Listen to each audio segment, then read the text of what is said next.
gulevu ndaba akali mu gulevu ezinyirira bataddeko omusalaba gwa gulevu nange yasoma propaganda nange obintu ebyo advisors era amazi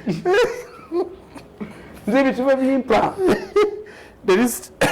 And the list grows every day. The list of advisors is growing every day. To mean, as you are cemetery, political cemetery, mwazika abantu.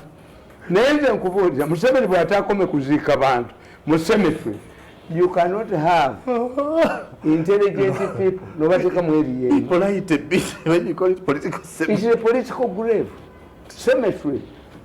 Museveni kasakamula na kamulamu. Ekisasiro n'akanyuka kikuuma ebitooke. What do they do? Tell me what do they do? And Museveni gives a problem. But they do special operations and advise the president.